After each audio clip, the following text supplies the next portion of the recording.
नमस्कार दोस्तों, स्वागत है आपका हमारे YouTube चैनल पर। आज हम एक बहुत ही महत्वपूर्ण मुद्दे पर चर्चा करने वाले हैं, जो आजकल पूरे देश में चर्चा का विषय बना हुआ है, एक राष्ट्र, एक चुनाव।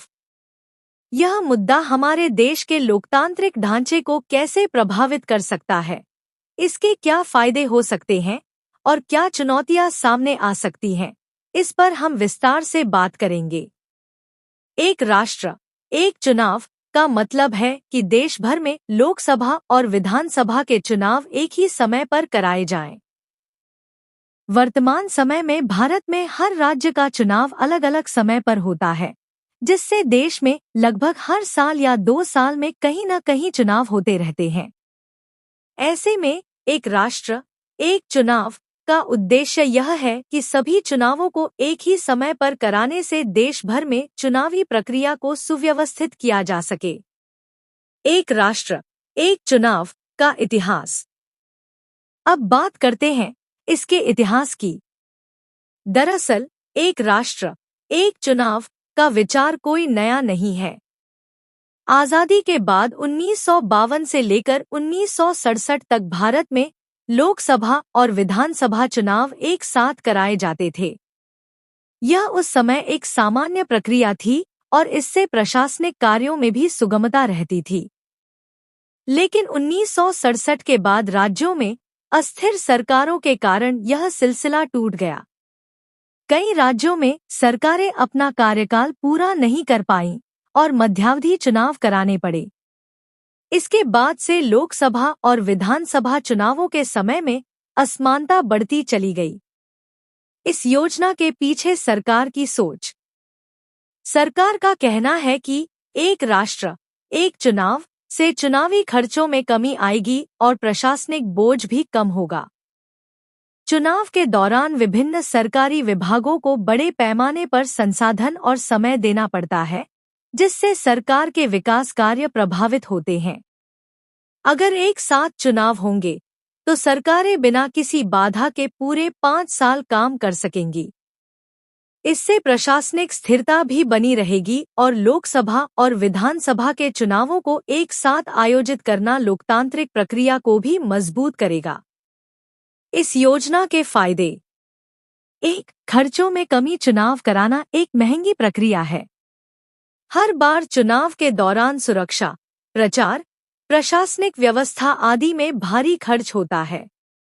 अगर सभी चुनाव एक साथ कराए जाएं, तो देश का बहुत सारा पैसा बच सकता है, जो अन्य विकास कार्यों में लगाया जा सकता है।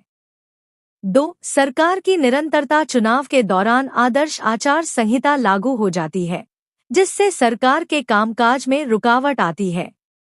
एक साथ चुनाव कराने से बार बार आचार संहिता लागू नहीं करनी पड़ेगी और सरकार को अपने कार्यकाल के दौरान ज्यादा स्थिरता मिलेगी। इससे योजनाओं का क्रियान्वयन और विकास कार्यों में तेजी आएगी। 3. जनता का समय और प्रयास बचाना। जनता को बार बार मतदान के लिए जाने की जरूरत नहीं होगी।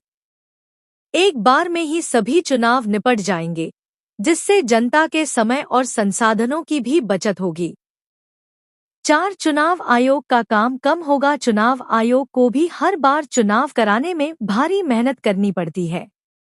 अगर सभी चुनाव एक साथ कराए जाते हैं, तो चुनाव आयोग का काम भी कम हो जाएगा और वे अन्य महत्वपूर्ण कार्यों पर ध्यान केंद्रित कर सकेंगे। इस योजना के नुकसान और चुनौतियां। लेकिन हर योजना के अपने फायदे और नुकसान होते हैं। एक राष्ट्र, एक चुनाव के सामने भी कई चुनौतियां हैं। 1. संवैधानिक चुनौतियां। सबसे बड़ी चुनौती संवैधानिक है। भारत में हर राज्य की विधानसभा का कार्यकाल अलग अलग होता है।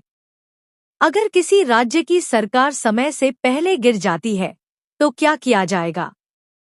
क्या उस राज्य में राष्ट्रपति शासन लागू रहेगा या फिर से चुनाव कराए जाएंगे? ये सवाल अभी तक स्पष्ट नहीं है। 2. स्थानीय मुद्दों की अनदेखी। जब लोकसभा और विधानसभा के चुनाव एक साथ होंगे, तो संभावना है कि राष्ट्रीय मुद्दे ज्यादा हावी होंगे और राज्यों के स्थानीय मुद्दे दब सकते हैं। इससे राज्यों की विशेष समस्याओं पर ध्यान कम हो सकता है और जनता के सामने विकल्प सीमित हो सकते हैं। 3. विविधता और जटिलता। भारत एक विशाल और विविधता से भरा देश है। यहाँ के हर राज्य की अपनी राजनीतिक और सांस्कृतिक जटिलताएं हैं। इतने बड़े स्तर पर एक साथ चुनाव कराना प्रशासनिक दृष्टिकोण से भी एक बहुत बड़ी चुनौती हो सकता है। 4. प्रशासनिक और सुरक्षात्मक बोझ। इतने बड़े स्तर पर चुनाव कराने के लिए सुरक्षा और प्रशासनिक व्यवस्था भी अत्यधिक जटिल हो जाएगी। इसके लिए बड़ी संख्या में सुरक्षाबलों की जरूरत होगी और प्रशासनिक प्रबंध भी काफी जटिल हो जाएंगे। जनता और राजनीतिक दलों की राय।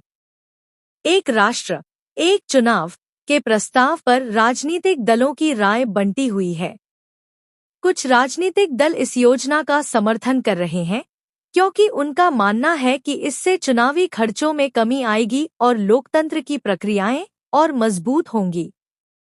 दूसरी ओर, कुछ राजनीतिक दल इस योजना का विरोध कर रहे हैं। उनका कहना है कि इससे राज्यों की स्वायत्तता और स्वतंत्रता प्रभावित हो सकती है। जनता की राय भी इस मुद्दे पर विभाजित है।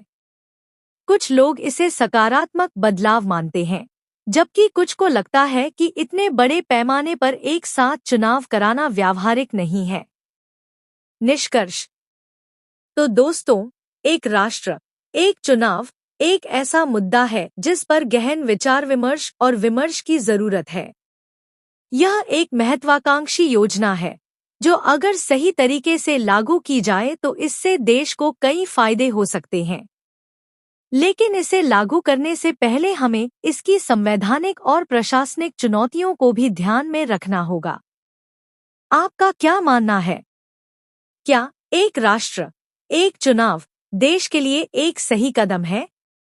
क्या इससे देश की लोकतांत्रिक प्रणाली और मजबूत होगी या यह राज्यों की स्वतंत्रता को प्रभावित करेगा?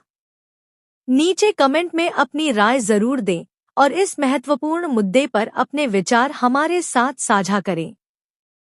अगर आपको यह वीडियो पसंद आया हो तो इसे लाइक और शेयर जरूर करें और हमारे चैनल को सब्सक्राइब करना न भूलें ताकि आप और भी रोचक और जानकारीपूर्ण वीडियो देख सकें।